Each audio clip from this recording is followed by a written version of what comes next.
Okay, well, I'm Tim Pickens, and you're here at the Rocket City Space Pioneers booth, and we are going after the Google Lunar X Prize. We are one of the 29 international teams that believe we have the right solution to go and win not only the Google Prize, but to also have a sustainable business plan that can help lower the cost of getting access to orbit and things to the moon.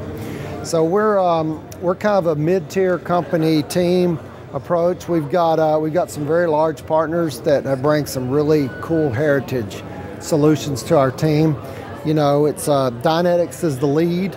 We've got Space Flight Services, and they actually have a deal brokered with SpaceX, which is Elon Musk's company.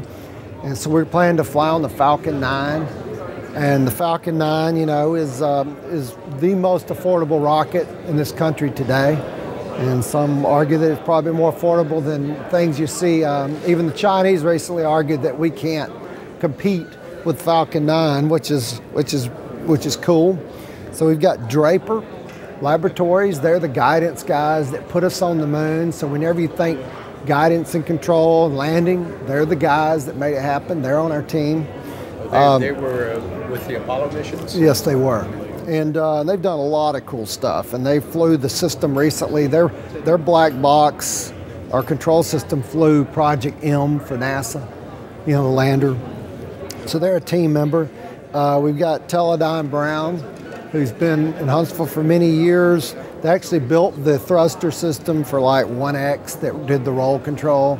But they've built a lot of stuff for the space station, and they go way back. So they're a great partner working structures. We've got Pratt & Whitney Rocketdyne. Pratt & Whitney Rocketdyne has these cool rocket engines. And you see how small and light this is, but this guy can put out 100 pounds of thrust. This was used in the world of missile defense, and it's very small, lightweight, but that's a 100-pound thrust engine, very high pressure. That's what only and 5 ounces. Yeah, and this is a bipropellant rocket engine that uses N2O4 and MMH, monomethylhydrazine. And so these are storable, auto ignition, really cool heritage products that we're looking to use this as a possible landing, for landing our rover. But our lander. And these are candidates, but we're also doing hydrogen peroxide, which I showed you earlier. We've got, in fact, I'll grab one of these motors here. This is a little monoprop hydrogen peroxide engine we developed. And what we've done is we've added kerosene to the mix, so we can double the performance of this engine. So we can run it as a steam monoprop mode and do throttling to do soft touchdowns on the moon, but we can also add kerosene and get actually fire and smoke and make a lot of performance. And so it offers us a very storable, safe propellant combination. We're trading this with the very high performance Pratt & Whitney products, and of course these are a little more expensive, but we know they work. And ours, so we're doing those trades right now, and verdict's still out. And then ultimately, Falcon 9 can get you into LEO and GTO, but they're not going to get you over to the moon. So we had to develop a system to do that. And so we went to Moog, who work, they own CSI, who makes the secondary payload rings. They call this an ESPA ring. And each one of these holes represents a place for a payload to be connected. So what we're doing is, and these are flown, by the way, so what we're doing is selling rides to not only get to LEO and GTO, but ultimately we have another one of these that has rocket engines on it that can get us out of GTO, take us to the moon. So we have an Earth departure stage, and we got it being developed by a partner who's very heritage. These guys have been doing this. So what we've got is a team that offers some mature solutions. So you take all those and you come up, you fly on a Falcon 9, you end up with something that's really robust that we know has some heritage, and you end up with something a whole lot cheaper, more than half the price of a dedicated mission. So Moog brings some really good talent to the table. So we got Pratt & Whitney, we have Draper, Spaceflight Services, we got Andrews Aerospace.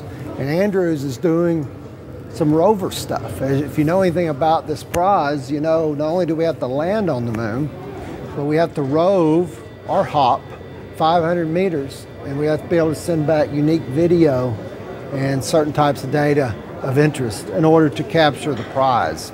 So we could win $20 million, and we could win some extra few $1 million from a heritage prize if we take pictures of an Apollo piece of hardware, and which is pretty cool.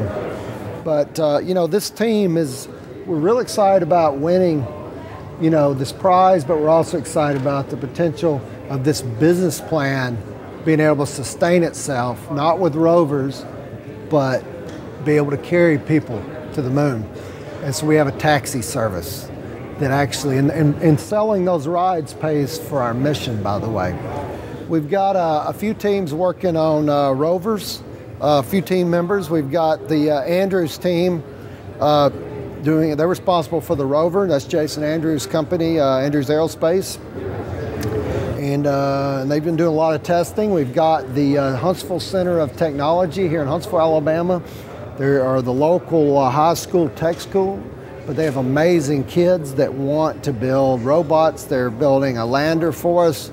They're building a moonscape that's 30 feet long in a building, and it's got all the features of where we think we're going to be landing, and we're going to be doing a lot of testing there. And they built this here in just a few months, this rover, and those are some great kids. They're actually programming their own chips, and they're driving this thing with Wi-Fi, and they plan to do missions, you know, and working with Andrews to design missions, like for instance, from home, be able to drive this thing through the weekend and get from point A to point B without getting in there and dinking around with it.